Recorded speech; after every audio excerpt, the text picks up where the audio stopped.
खुलुमबाय बे बड'लेण्ड इंखं टेलिभिजन दिनैनि रादाबखौ फरायदों आं प्रनय दैमारि। दिनैनि गाहाय रादाबाव दङ बिटिसि खुंथाया सा 2160 फोरोंगिरिफोरनो थिसननाय रानदों। लांदां जानाय रायजो सभा मासिजों आंहा सोमोन्दो गैया बुंदों उरखाव गोरा ब्रह्म। बिटिआरआव बड'लेण्ड इडुकेसन पलिसि दागोन बुंदों प्रमद बर'। कार्बि आंलंनि जेंखा पुलिस थानाखौ गामियारिफोरा गाग्लोबदों। काजिरङायाव गान्दा गाग्लोबनानै सासे सुबुंनि जिउ खहा। उत्तराखन्डनि दैबानायाव गोमाना दं आसामनि सा 3 सुबुं। गुवाहाटी सेन्ट्रेल मलाव गिख्रंथाव अर नांदों। इन्डियान सुपार लीग ISL आव मैया इस्ट बेंगल FCआ देरहानो हादों। नागालेण्डनि मेथाइ रोजाबगिरिया रोजाबनाय किशोर कुमारनि बांगाली मेथाइनि सायाव सुबुंफोरनि रंजाखांनाय। दानिया आबुं रादाब।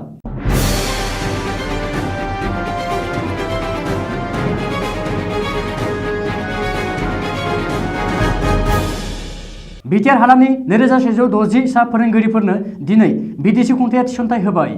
बिटिसिनि गाहाय प्रमद बर'नि नुजाथिनायाव बिटिसि खुंथाया दिनै 2160 सा फोरोंगिरिफोरनो थिसननाय रानदों। क'क्राझार सहरनि बड'फा नोगोराव थानाय बिटिसि सेक्रेटारियेट मावख'नि लांगोनायाव बिटिसिनि सोलोंथाइ बिफाननि बानजायनायाव खुंनाय मेहेरगोनां हाबाफारिनि गेजेरजों दिनै बिटिसि खुंथाया बिटिआर हालामनि सिङाव थानाय बावैसो प्रभिन्सियेलाइज जानाय फरायसालिफोरनि सा 2160 सा फोरोंगिरिफोरनो थिसननाय रानदों। मिथिनो हानाय बादिब्ला बिटिसि खुंथाया दिनै गुदि आरो गेजेर फरायसालिनि सा 1556 गोजौ फरायसालिनि सा 443 सा 150 कलेजनि फोरोंगिरिफोरनो थिसननाय राननानै होयो। मख'नो गोनांदि बिटिसि खुंथाया दिनै फोरोंगिरिफोरनो थिसननाय राननाय हाबाफारियाव बिटिसिनि गाहाय प्रमद बर'जों लोगोसे मावफुं सोद्रोमा अरुप कुमार दे, डक्टर निरज स्वर्गियारी, धनेश्याम दास, गौतम दास, दिगन्त बरुवा, रेवरेवा नार्जिहारि, बिटिसिनि बुंथिगिरि काथिराम बर', 5 नं क'क्राझार लोकसभा बियाबनि MP नबकुमार सरनिया, बारग' रायजो सभानि MP उरखाव गोरा ब्रह्म, बिटिसिनि प्रिन्सिपाल सेक्रेटारि आनन्दलाल गियानीजों लोगोसे बिटिसिनि सोलोंथाइ बिफाननि डाइरेक्टर जगदीश प्रसाद ब्रह्मआ बाहागो लायो। बबेखानि बिटिआर ओनसोलाव प्रभिन्सियेलाइज जानो थालांनाय फरायसालिफोरखौबो बिटिआर गोरोबथानि दफा बादियै थाबैनो प्रभिन्सियेलाइज खालामगोन आरो बिटिआरनि गासैबो फरायसालिफोरखौनो सोरखारि खालामनाय जागोन होननानैबो प्रमद बर'आ बुंदों।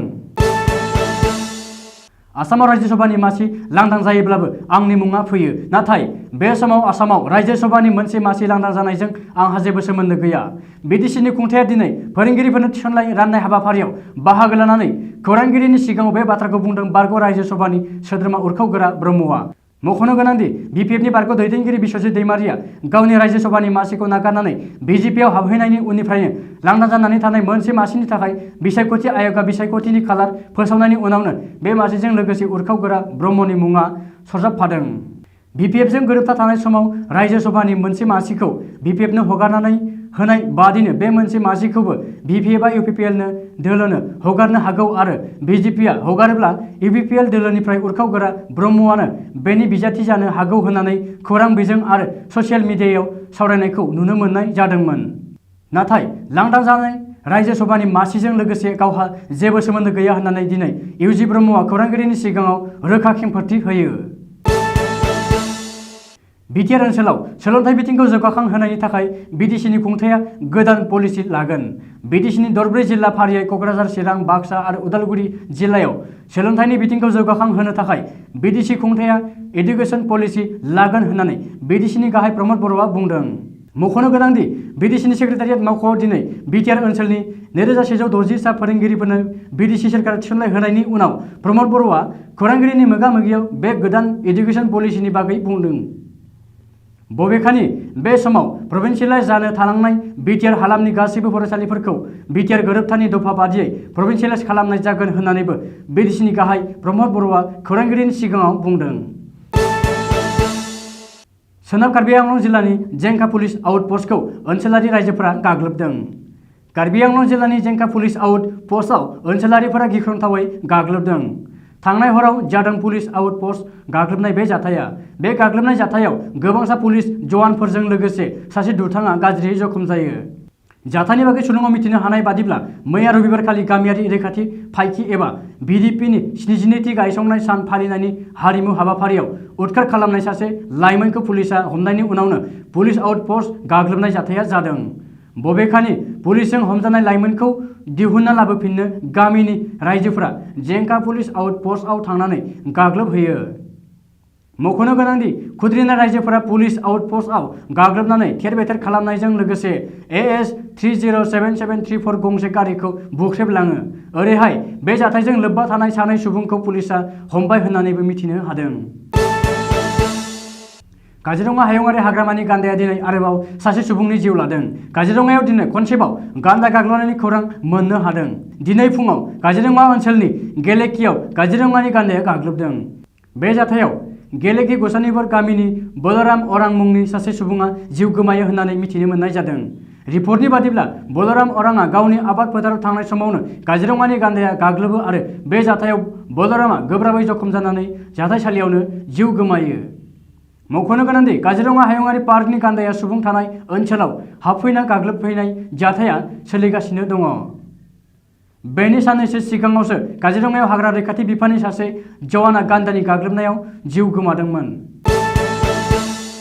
पावार प्रजेक्टनि बान्दो बायफ्लंनानै हाजोआरि रायजो उत्तराखन्डआव जानाय गिख्रंथाव दैबानायाव आसामनि सा 3 सुबुं गोमानानै दं होनना सुलुङाव मिथिनो हादों। मख'नो गोनांदि आसामनि सानै बिदा-फंबायआ उत्तराखन्डआव जानाय गिख्रंथाव दैबानायाव गोमानाय जाथाया रबिबारखालि रोखा जानायनि उनावनो नगाव जिल्लानि कामपुराव थानाय नखरनि सोद्रोमाफोरा दुखुआव बायग्लिदों। रिपर्टनि बादिब्ला कमल दास आरो अमरज्योति दास मोना हादरनाङै गिख्रंथाव कर'ना भाइरासनि लकडाउन फोसावनायनि सिगांनो उत्तराखन्डनि मोनसे प्राइभेट कम्पानियाव सिकिउरिटि गार्ड महरै खामानि मावहैदोंमोन। ओरैहाय उत्तराखन्डनि दैबानायाव हजाई जिल्लानि बेन्दोंआव थानाय काकीनि थागिरि सुशांत मुंनि सासे सुबुङाबो गोमानायनि खौरां मोन्दों। उत्तराखन्डनि चाम'ली जिल्लायाव हरखाब मिथिंगायारि जाब्रबथायजों गिख्रंथाव जाथाय सोमजिदों। मोनथिनाय बादिब्ला धौली गंगा आरो नान्दा देवी दैमाफोराव गोजौ हाजोनिफ्राय बरफ आवलिनानै गोग्लैफैनायाव दैमानि दैया गिख्रंथाव महर लादों। बे गिख्रंथाव मिथिंगायारि जाब्रबथायजों गोबां सुबुङानो भुगिनांदों।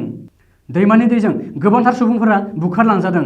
मख'नो गोनांदि बे जाब्रबथायजों सुबुंनिफ्राय लानानै जिब-जुनार, न'-बां आरो बायदिफोरा बुखारलांजादों होननानै सुलुङाव फोरमायदों। नांथानानै थानाय सुबुंफोरखौ रैखाथि बिफाना रैखा खालामनायाव मुखुब जादों होननानैबो मिथिनो हादों। बै गिख्रंथाव दैबानायाव जिउ गोमानाय सा 18 सुबुंनि गोथै सह'खौ बोखांनो हाबाय आरो सुलुङाव फोरमायनाय बादिब्ला दैमानि दै देरबाय थानायखौ नोजोर होनानै ओनसोलनि गोबांथार सुबुंफोरखौ रैखाथि गोनां जायगायाव दैथायहरनाय जाबाय। गुवाहाटी नोगोरमानि खृष्टान बस्तियाव थानाय सेन्ट्रेल मलाव दिनै गिख्रंथाव अर नांदों। गंसे बिल्डिंआवनो थानाय बार आरो गुबुन गुबुन खोलोबनि संग्रा-खावग्रा इसिंनिफ्रायनो बे गिख्रंथाव अर नांनाया जागायनो हागौ होननानै सन्देह खालामनाय जादों। रिपर्टनि बादिब्ला अर नांनाय जाथायनि दान्दिसे उनावनो अर खोमोरग्रा बिफाना जाथायसालियाव थांनानै सेन्ट्रेल मलाव नांनाय अरखौ खोमोरनो हायो। नाथाय बे अर नांनाय जाथायाव गुवाहाटी सेन्ट्रेल मलनि लाख लाख रांनि मुवा बेसादफोरा खामनानै सेवहांगार जालांदों होननानै सुलुङाव फोरमायथिदों। मख'नो गोनांदि बे अर नांनाय जाथायनि गुबै जाहोनखौ दासिमबो मिथिनो हानाय जायाखै। इन्डियान सुपार लिग सुंद'यै ISLआव मैया इस्ट बेंगल FC आरो जामशेदपुर FCनि गेजेराव फुटबल गेलेनाया जोबनानै थांबाय। मैयानि बै गेलेनायाव इस्ट बेंगल FCआ जामशेदपुर FCखौ गल-2 बल सोनो हानानै देरहानो हादों आरो जामशेदपुर FCआ इस्ट बेंगल FCखौ गल-1 बल सोनो हानानै मैयानि गेलेनायाव जेननो गोनां जादों। मोनथिनाय बादिब्ला मैयानि गेलेनाय बुब्लियावनो हायद्राबाद FC आरो नर्थ इस्ट इउनाइटेड FC बे मोननै हानजानि गेजेरावबो फुटबल गेलेनाया जादोंमोन। मोनथिनाय जायोदि हायद्राबाद FC आरो नर्थ इस्ट इउनाइटेड FCनि गेजेराव मोन्नैबो हानजाया गल-1 बल सोनो हायैनि जाहोनाव बिसोरनि गेलेनाया ड्र' जादों। मख'नो गोनांदि इन्डियान सुपार लिग ISLआव दिनै मुम्बाइ सिटी FC आरो ग'वा FC बे मोननै हानजानि गेजेराव गेलेनाया जागोन। बिसोरनि गेलेनाया मोनाबिलिनि 7:30 रिंगायाव जागायगोन। किशोर कुमारनि मुंदांखा बाङालि मेथाइ रोजाबनायखौ नागालेन्डनि मेथाइ रोजाबगिरि एनकेआ ट्रेकनि जोहै सिं नै दबु नाम तार सिंहाखौ रोजाबदों। सुलुङाव फोरमायनाय जायोदि मुंदांखा मेथाइ रोजाबगिरि किशोर कुमारखौ गोसोखांनायजों आरो किशोर कुमारनि रोजाबनाय मुंदांखा बाङालि मेथाइखौ नागालेन्डनि एनकेआ रोजाबदोंमोन आरो एनकेनि रोजाबनाय मेथाइया मोनसे भिडिअ'नि महरै गोबांथार फोसावजानायजों लोगोसे गोबांथार सुबुंफोरखौ गोमोहोनो हादोंमोन। आरो बयजोंबो अनसायजादों होननानै सुलुङाव फोरमायदों। बे मेथाइखौ नागा रोजाबगिरि एनकेआ गावनि इउटिउब चेनेलावनो फोसावदोंमोन। मख'नो गोनांदि 1952 मायथाइयाव किशोर कुमार रोजाबनाय मेथाइया मुंदांखा बाङालि सावथुन लुकेशरियाव बयजोंबो अनसायजादोंमोन। आरो बे खोथाया बयखौबो गोमोहोसिनदों दि मानोना नागा रोजाबगिरि एनकेआ किशोर कुमारनि मेथाइखौ साबसिनै दाफामफिननानै मेथाइखौ खहाबसिननाय खालामनो हादोंमोन। दिनैनि रादाबा एसेनोसै, गोजोन्थों।